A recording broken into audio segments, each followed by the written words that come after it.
روایات کے مطابق حضرت ابراہیم علیہ السلام بہت ہی زیادہ مہمان نواز تھے اور وہ روزانہ اپنے دوستوں، غریبوں، غربا کی دعوت کیا کرتے تھے۔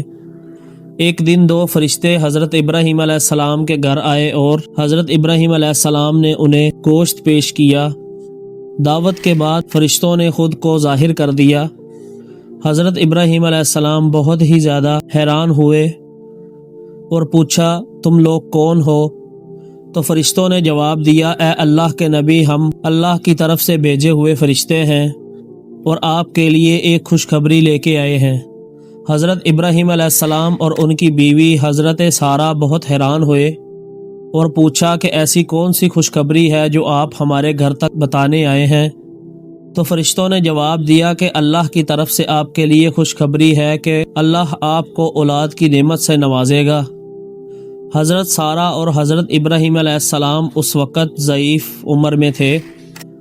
دونوں میاں بیوی بہت ہی زیادہ حیران ہوئے کہ اس ضعیف عمر میں اولاد کا آنا بہت عجیب ہوگا، لیکن فرشتوں نے کہا کہ یہ اللہ کا حکم ہے۔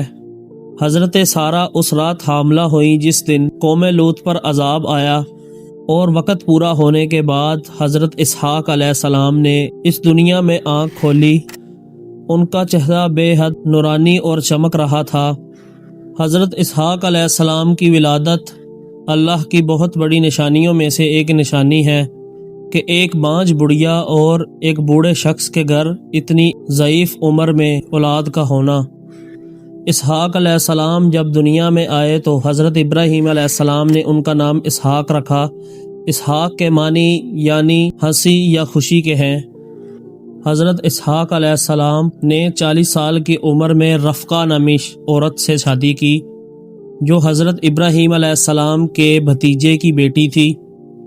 شادی کے بعد حضرت ابراہیم علیہ السلام کی بہو نے 2 بیٹوں کو جنم دیا جن کے نام عیسو اور یعقوب رکھا گیا۔ یعقوب علیہ السلام کو بعد میں اسرائیل کا لقب دیا گیا اور انہی کی اولاد بنی اسرائیل کہلاتی ہے۔ اس قوم میں بے انتہا بہت ہی زیادہ انبیاء پیدا ہوئے۔ حضرت اسحاق علیہ السلام کو اللہ پاک نے نبوت سے نوازا اور وہ حضرت ابراہیم علیہ السلام کے بعد نبوت کے منصب پر فائز ہوئے۔ حضرت اسحاق علیہ السلام پر بہت سی آزمائشیں آئیں، انہیں بہت ہی زیادہ زخم ملے اور یہ زخم اس قدر شدید تھے کہ اس میں کیڑے پڑ جاتے، اور جب کیڑے ان کے زخم سے باہر گرتے تو کیڑوں کو اٹھا کر دوبارہ زخم میں رکھ دیتے اور فرماتے کہ یہی ان کا رزق ہے۔ اور قرآن پاک میں بھی حضرت اسحاق علیہ السلام کی اطاعت کا ذکر ہے۔ یاد رہے کہ حضرت ابراہیم علیہ السلام کے قربان کیے جانے والے بیٹے کا ذکر بہت سی روایات میں حضرت اسماعیل علیہ السلام کے نام سے ملتا ہے، تاہم کئی روایات میں حضرت اسحاق علیہ السلام کا بھی ذکر ملتا ہے، لیکن حقیقت اللہ ہی جانتا ہے۔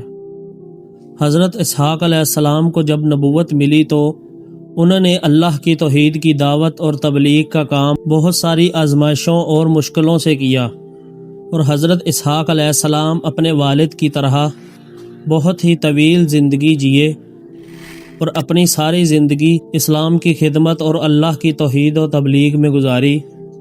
حضرت اسحاق علیہ السلام کی ولادت اور ان کی زندگی اللہ کی قدرت کی ایک بہت بڑی نشانی ہے۔ حضرت اسحاق علیہ السلام اللہ کے ایسے جلیل القدر نبی ہیں کہ جن کی اولاد میں سے بہت سارے انبیاء اور بہت سارے نبی پیدا ہوئے اور اللہ کی توحید اور تبلیغ کو دنیا میں پھیلایا۔ حضرت اسحاق علیہ السلام نے 180 سال کی عمر پائی اور 180 سال کی عمر میں آپ اس دنیا سے رخصت ہوئے اور آپ کو آپ کے والد حضرت ابراہیم علیہ السلام کے ساتھ حبرون میں دفن کیا گیا۔ حضرت ابراہیم علیہ السلام کا خاندان اس قدر جلیل القدر تھا کہ ہمارے پیارے نبی حضرت محمد صلی اللہ علیہ وآلہ وسلم بھی حضرت ابراہیم علیہ السلام کے خاندان سے ہیں، اور اللہ کی ذات نے اس خاندان کو بے حد آزمائشوں اور مشکلوں سے پرکھا، اور اسی خاندان میں سے خاتم النبیین حضرت محمد صلی اللہ علیہ وسلم نے نبوت کو ختم کیا۔